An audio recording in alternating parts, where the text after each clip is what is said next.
سب تمہارا کرم ہے آقا کی بات اب تک بنی ہوئی ہے۔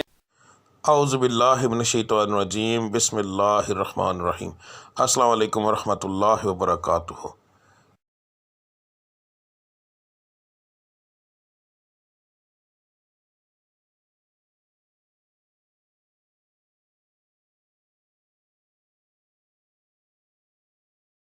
آج کا دن کیسا رہے گا یہ بتانے کے بجائے میں آپ لوگوں کو یہ کیوں نہ بتاؤں کہ کس پڑھائی سے اللہ تعالیٰ کے وہ کون سا بابرکت نام ہے جس کو پڑھنے سے آپ کا آج کا دن بہترین رہے گا۔ بات کو غور سے سن لیجئے، سمجھ لیجئے۔ ہر سٹار کی جیسے پڑھائی مختلف ہوتی ہے، اسی طرح مہینے کے حساب سے، اسی طرح دن کے حساب سے بھی علیحدہ علیحدہ ہوتی ہے۔ تو میں آپ کو جس طریقے سے بتا رہا ہوں اس کا مقصد یہ ہے کہ آپ جو آپ کے آج کے سٹار کی پڑھائی ہے وہ کریں گے تو اس کا نتیجہ آپ کو فوری طور پر ملے گا۔ یعنی کہ اس کا یہ پڑھائی تو ایک دن آپ نے کرنی ہے مگر اس کا نتیجہ فوری طور پر ملتا ہے۔ دوسرا، اللہ تعالیٰ کی ذات کو روزانہ اپنے حساب سے یاد کرنا، بار بار علیحدہ علیحدہ ناموں سے یاد کرنا، تو وہ ایک بڑا بابرکت چیز ہے، بڑا بابرکت کام ہے۔ تو اللہ کی ذات ان ناموں کے حساب سے آپ کو بہت زیادہ آپ پر کرم کرتی ہے۔ تو ہر سٹار کے مطابق آپ کی پڑھائی کیا ہے وہ آپ کو آگے جا کے ویڈیو میں پتہ چل جائے گا۔ پڑھنے کا طریقہ بتانے لگا ہوں۔ اس کے اندر دو طرح کی پڑھائی ہے۔ ایک پڑھائی آپ نے فجر کی نماز کے بعد کرنی ہے۔ اگر ایک مثال ہے، میں نے یہ بتایا ہے کہ یا اللہ آپ نے پڑھنا ہے تو صرف میں نے اتنا لکھا ہے یا اللہ، اس کے آگے تعداد نہیں لکھی کیونکہ یہ دونوں پڑھائیاں لا تعداد ہوں گی۔ ان کو پڑھنے کے لیے ایک تو آپ کو یاد رکھیے کہ باوضو ہونے کی ضرورت نہیں، اللہ کو کسی بھی حالت میں آپ یاد کر سکتے ہیں۔ تو آپ نے پڑھائی فجر کے بعد کرنی ہے، تسبیح عادتاً پکڑنی ہے تو پکڑ لیں ورنہ کوئی خاص ضرورت نہیں۔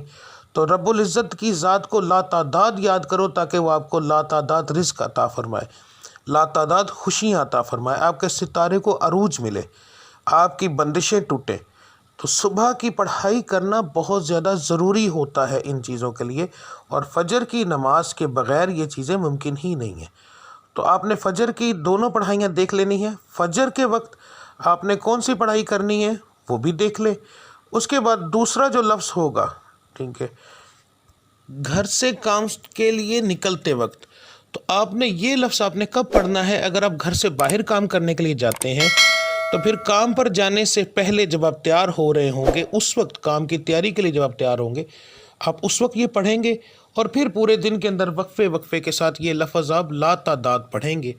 تو انشاءاللہ تعالی آپ کو اس سے فائدہ ہوگا۔ اس کا بہترین حل ہے اسکرین شاٹ لے لیا کریں روزانہ ویڈیو کا، تو وہ آپ لا تعداد پڑھیں گے، وضو بغیر وضو، بس جگہ کا دھیان رکھنا ہے کہ صاف اور پاک ہو، ٹھیک ہے۔ تو اس کے بعد جو لوگ گھر کے اندر بیٹھ کر کام کرتے ہیں ان کے لیے کوئی پابندی نہیں ہے، وہ اس وقت سے ہی پڑھنا شروع کر دیں گے نماز سے فارغ ہونے کے بعد، چاہے وہ رات کو کام کرتے ہیں جیسے آن لائن کا کام کرنے والے، کوئی ایسا کام کرتے ہیں جو گھر کے اندر فیکٹری یا کوئی ایسا، تو انہوں نے گھر سے باہر نہیں جانا، تو اس لیے وہ لوگ جو ہیں وہ پڑھائی شروع کریں گے فجر کے بعد۔ دعا کرنے کے بعد جب اٹھ جائیں گے تو اس کے بعد وہ چلتے پھرتے یہ پڑھتے رہیں گے۔ دن کے اندر 1 بار پڑھیں، 10 بار پڑھیں، 20 بار پڑھیں، جتنا پڑھیں گے۔ لا تعداد کا مقصد یہ ہوتا ہے کہ جتنا پڑھتے جائیں گے اتنا اللہ کی ذات کرم کرتی جائے گی، ٹھیک ہے۔ تو اب آپ کی پڑھائی آپ دیکھ لیں۔ ملتے ہیں اگلی ویڈیو میں، تب تک کے لیے مجھے اجازت دیجیے۔ اللہ آپ سب کا حامی و ناصر۔ السلام علیکم ورحمۃ اللہ وبرکاتہ۔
سب تو